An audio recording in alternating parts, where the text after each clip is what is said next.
همونایی که به خاطر خدا نمیکنن کار رو، به خاطر مردم میکنن، چه خدمت چی دولتی باشد چی صاحب کار باشد، یک عمر تا مردن بعد مینالن.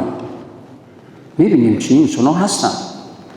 مهنت من قدر نکردم، من این کردم، آبادکاری کردم، خدمت کردم برای این دولت، برای این ملت، برای این مردم، برای این کشور، برای این سرزمین، من جان خود را دیگر خطر گذاشتم، چیکار کردم، تا مردن مینالن، تا مردن شکایت میکند.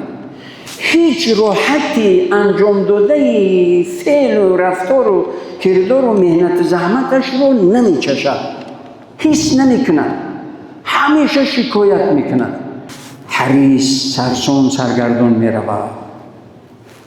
از همه مینالد، از همین خاک و از همین وطن و از همین کشور و از همین ملت و از همین دولت و از همین حکومت، از همه، از خودش شکایت دارد. ولی بپرسندش که چگونه زندگی داری، میگه مثل یک حیوان.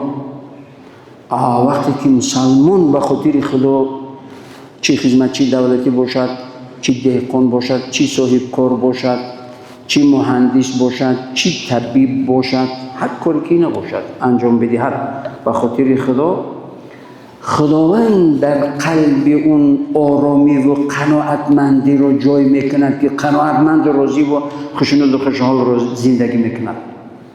90 ساله و 100 ساله است، میگه بابا چه حال داری؟ ای الحمدلله الحمدلله. ممکن این پیاله شرب خورده تواند یا نتواند، لیکن چنان قناعتمند توانمند زندگی میکند که انسان در حیرت میماند. برادر یک نواری رو امروز روان کرده است به من، مردی 100 ساله، از آن میگوید صوتش مثل یک جوان است، قوی. گپ سر چی میرود؟ اونهایی که به خاطر خدا انجام میدهند عملهایشان رو و همیشه شکر میگویند، من میگم پروردگارا شکرانه برای تمام نعمت‌هایت، تمام عملی من به خاطر خدا است. چرا پیش از نماز ما خالصا لله تعالی الله اکبر، یا که روزه خالصا لله تعالی، یا طهارت بسم الله، همه این عبادت‌های ما به خاطر خدا هست.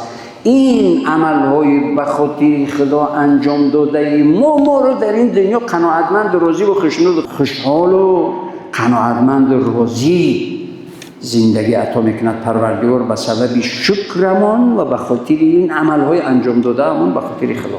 برای همین مسلمان باید همیشه هر عملی که انجام میدهد باید به خاطر خدا انجام میدهد.